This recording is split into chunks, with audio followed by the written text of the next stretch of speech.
Hi, welcome to the video. So today I'm going to show you a scale exercise that kind of gets you playing every possible direction change within an octave, ascending and descending. I'll put into one exercise so that you've probably played a lot of these, if not all these, separately in songs, but this is a way you can quickly practice them all at once. The purpose of any exercise is basically to either improve your technique or open yourself up to new playing possibilities. This exercise potentially could do both, but once you kind of get it down, the main point is then translated into your playing. You're using your improvising, your composing, understand how it can help your song, learning other people's songs and stuff. So the first half of the video will be on the exercise and some variations on it, and the second half will be on applications and licks that you can create from it. Okay, so first play it fast, then we'll go slow and talk a little bit about it. So.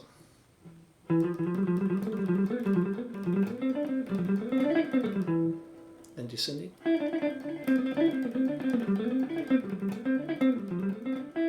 Okay, so basically all I'm doing is I purposely picked the E minor Phrygian position, even though I'm technically considered this in the low or the major position, but I'm starting on the E, because this gives me fingering with the 1, 2, 4 and the 1, 3, 4, so using all 4 fingers.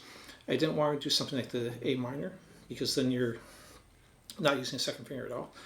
But once you got this exercise down, play it off any scale you know, even pentatonic. Basically, the idea is very simple. All I'm doing is I'm moving forward, starting on one note, moving forward, and then reversing directions. Then I'm not going to play that note a second time, even though that's kind of the end of that first idea, or the beginning of the second one. I'm going to then move forward one more note, then one more note, and basically just go up the scale, adding one note each time until I get to the octave, and then come back down. I do the same thing descending, so just one, then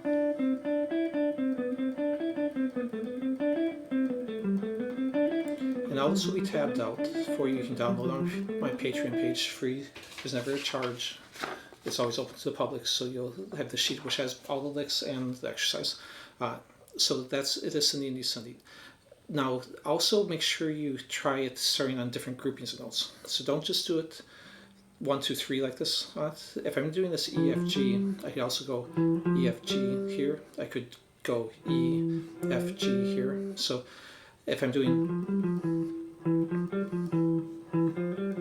So try different ways to finger the same exercise using the same notes, or again playing it off any other notes, starting it on B or G, or on other sets of strings. Now, I wouldn't recommend necessarily playing it through the entire scale. I purposely picked one octave because if you go through the entire scale, let's say I'm going through a Locrian, and we're getting up to where we're turning around on these ones, then most of the exercise is me just playing a straight scale.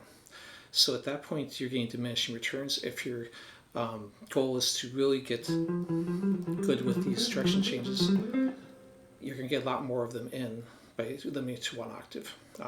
And then you can focus on the second octave by itself, and go, again, starting from any note. Okay, some other variations I do on this. When I'm playing it slow, then I basically hit each note one time, all the way through. But sometimes when I go maximum speed, so that I can do mini sweeps and do the economy picking, when it comes back as like a up, down, up, I could alternate pick that, which is why I would do slow. But sometimes I'll add an extra note. You could either add an extra note at the beginning, but personally I don't like the sound of that as much, so I'll usually add it at the end. Now, I don't do that at slow speeds because I don't think it sounds that good, but when you're going one of these ones where, and I'm going really quickly, it's not really noticeable. In fact, I think it makes it flow a little bit better. So I don't always do it, but that is an option that I will sometimes do on those. I don't usually do that if it's only a single note in the exercise, though you could, when you're doing a lick, you can do whatever you want on a lick. So now the next step, let's break this apart and use these different pieces. So I'm just going to take as an example, these are ones I wrote down, is if I move through, and let me just show you on the tab. So basically I wrote a line above the note that's kind of the pivot, and what I mean by that is if I'm going 7, 8, 7, 8, 10, again, that 7 is, if I'm playing it by itself, is the end of the first lick, and then the second one. But if I'm doing them together, it's both the end and the beginning, so it's I don't hit that twice. Okay, so I'm going to take where I'm going this. Now, if I'm just repeating it, I'd stop on this one, then just, again, hit that one once. But I'm going to take this and apply licks to that. You can take any of them, though, and do the same thing.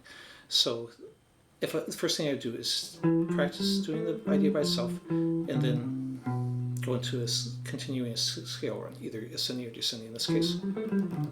I'm descending the scale run. I could play the same lick, though, and ascend at the end of it.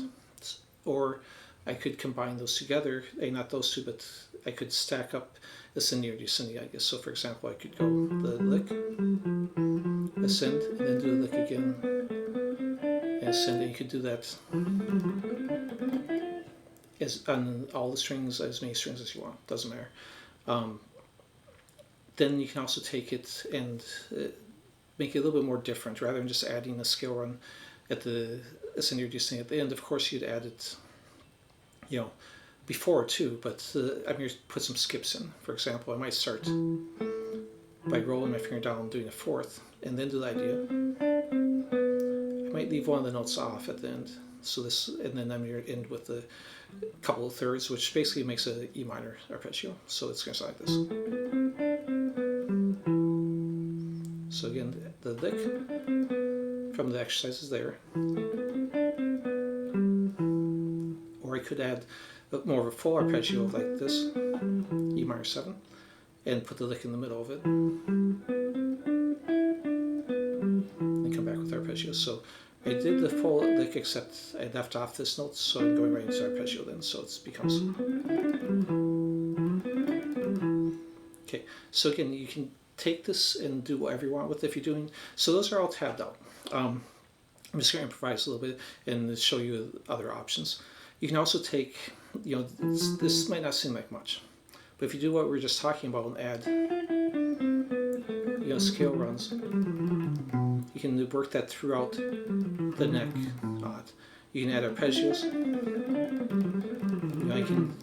So I'm kind of tying all these together with different groupings on it. I can mix two of them together, like do that first one, and then do this one where I'm going up 5 notes and back. So basically, endless possibilities. You're going to find that once you feel really comfortable with all these direction changes, any song that has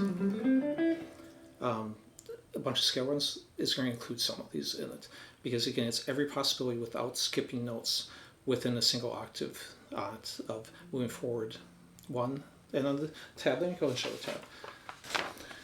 You can either think of this as 2 notes, if you count both notes, 1, 2, or you can think of it as moving forward 1, whichever is easiest for you to think. So 2 notes direction change, or ascending 1 note and then direction change.